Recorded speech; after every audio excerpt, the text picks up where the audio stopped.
Karthigai Deepam serial நேர்களுக்கு வணக்கம். நம்மளோட கார்த்திகை தீபம் சீரியலில் ஒரு சூப்பரான எபிசோட் வந்துருக்குனே சொல்லலாம். மிஸ் பண்ணாமல் ஃபுல் வீடியோவும் கேளுங்க. வீடியோக்குள்ளே போகிறதுக்கு முன்னாடி நம்ம சேனலுக்கு புதுசாக இருந்தால் லைக் அண்ட் சப்ஸ்கிரைப் பண்ணி நம்ம சேனலுக்கு கண்டினியூஸாக ஆதரவு கொடுங்க. இப்போ வாங்க என்ன நடக்குதுன்னு சொல்லிட்டு பார்க்கலாம்.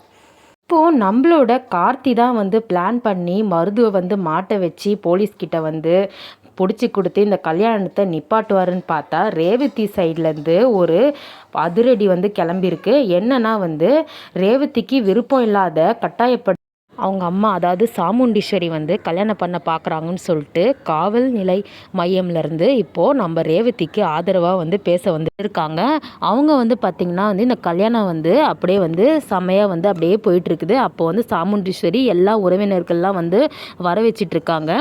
அப்போ பார்த்திங்கன்னா மாசா காரில் இறங்கி என்ன பண்ணுறாங்க, நடு சைடில் நின்றுட்டு இந்த கல்யாணம் நடக்காது, எல்லாத்தையும் நிறுத்துங்க அப்படின்னு சொல்கிறாங்க. சாமுண்டீஸ்வரி காதல் நீங்கள் எப்படி எங்கள் பொண்ணு கல்யாணத்தை நிறுத்துன்னு சொல்கிறதுக்கு நீங்கள் யார் அப்படின்னு சொல்லிட்டு சொல்லும் போது எங்களுக்கு ஒரு கம்ப்ளைண்ட் வந்திருக்கு. கல்யாண பொண்ணோட விருப்பம் இல்லாமல் அம்மா ட்ரிகர் பண்ணி இந்த கல்யாணத்தை நடத்த பார்க்குறீங்க, பிளாக்மெயில் பண்ணி நடத்த பார்க்குறீங்க அப்படின்ற மாதிரி எங்களுக்கு ஒரு கம்ப்ளைண்ட் வந்திருக்குன்ற மாதிரி சாமுண்டீஸ்வரி கிட்ட அந்த அதிகாரி சொல்கிறாங்க. அப்போ அப்படிலாம் எதுவும் கிடையாது, என் பொண்ணு நான் நல்லதுக்காக தான் நான் கல்யாணம் பண்ணுறேன், என் பொண்ணுக்கு விருப்பப்பட்டு தான் நான் கல்யாணம் பண்ணுறேன் அப்படின்ற மாதிரி சொல்கிறாங்க.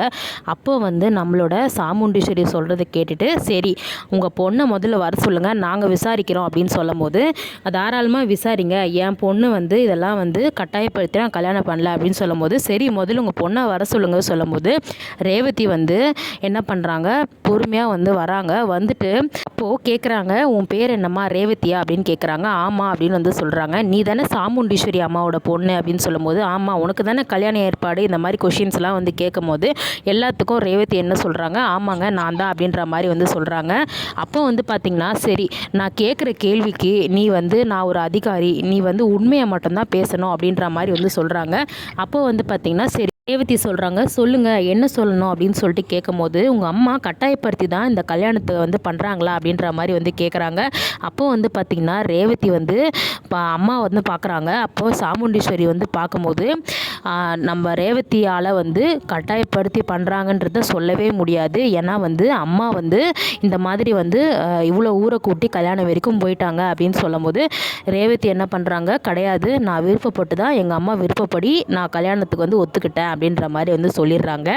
ரேவதி இப்போது பொய் சொல்லிடுறாங்க. அதாச்சும் அவங்க விருப்பம் இல்லாமல் தான் கல்யாணம் பண்ணுறாங்கன்றது எல்லாருக்குமே தெரியும். ஆனால் அம்மாக்காக என்னால் நான் விருப்பப்பட்டு தான் பண்ணுறேன் அப்படின்ற மாதிரி சொல்லிடுறாங்க. சாமுண்டீஸ்வரி கிளம்புங்க, சொல்லிட்டால என் பொண்ணு, பார்த்தீங்களா நான் விருப்பப்பட்டு தான் என் பொண்ணு என் பேச்சை கேட்குறவ, எனக்கு விருப்பப்பட்டு ஒரு மாப்பிள்ளையை அவள் கல்யாணம் பண்ண பார்க்குறா அப்படின்ற மாதிரி சொல்கிறாங்க. இப்போ இந்த புகாரை யார் கொடுத்தா அப்படின்னு பார்த்தீங்கன்னா கார்த்தி தான். இப்போது மருது பற்றின ஆதாரத்தை சேகரித்து மருதை ஜெயிலுக்கு அனுப்பலான்னு சொல்லிட்டு கார்த்தி பார்த்தாரு. ஆனால் அதுக்கான ஆதாரம் கிடைக்கல. ஏன்னா ஒரு பக்கம் 2 ஆதாரமே முருகனும் இல்லை, இன்னொரு பக்கம் பாதிக்கப்பட்ட பொண்ணும் கோமா ஸ்டேஜில் இருக்கிறதுனால இந்த வழியில் ரேவதிக்கு விருப்பம் இல்லாததான் இந்த கல்யாணத்தை பண்ணுறாங்க அப்படின்னு சொல்லிட்டு நம்ம நிறுத்தலாம் அப்படின்ற மாதிரி கார்த்தி புகார் கொடுத்துருக்காரு. இப்போது இந்த பிரச்சனை முடிஞ்சதுக்கப்புறம் அவங்க பொண்ணுக்கு விருப்பப்பட்டு தான் நடக்குது, நம்ம எதுவுமே பண்ண முடியாதுன்னு சொல்லிட்டு வெளியேறிடுறாங்க. அப்போ கார்த்தி போயிட்டு வெளியே பேசுகிறாரு. இந்த மாதிரி என்ன சார் நீங்கள் பொண்ணுக்கு விருப்பம் இல்லைன்னு சொல்லிட்டு கல்யாணம் பண்ணுறாங்கன்னு சொல்லிட்டு சொன்னீங்க, இப்போ என்னவோ அந்த பொண்ணை விசாரித்தா அவங்க அம்மா விருப்பப்படி என் விருப்பப்படி தான் கல்யாணம் நடக்குதுன்னு சொல்கிறாங்க. சாரி சார், இப்படி சொல்லும் போது நாங்கள் எதுவுமே பண்ண முடியாது, அந்த பொண்ணு ஒரு வார்த்தை விருப்பம் இல்லைன்னு சொல்லியிருந்தா அப்போ நாங்கள் ஆக்ஷன் எடுப்போம். அந்த பொண்ணே வாயால் இல்லை நான் எங்கள் அம்மா விருப்பப்பட்டு தான் என் விருப்பப்பட்டு தான் இந்த கல்யாணம் நடக்குதுன்னு சொல்லும் போது நாங்கள் என்ன சார் பண்ண முடியும்னு சொல்லிட்டு கார்த்திகிட்ட சொல்கிறாங்க.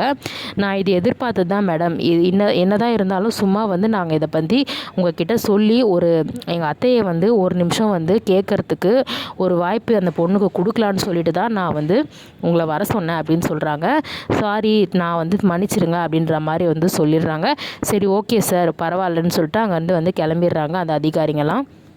நம்ம ரேவதி இப்போது ரொம்ப கஷ்டமான ஒரு நிலையில் இருக்காங்க. இந்த விருப்பம் இல்லாத கல்யாணம் வாயை திறந்து பிடிக்கலன்னு சொல்லிட்டு ஒரு நிமிஷம் ஆகாது சொல்கிறதுக்கு.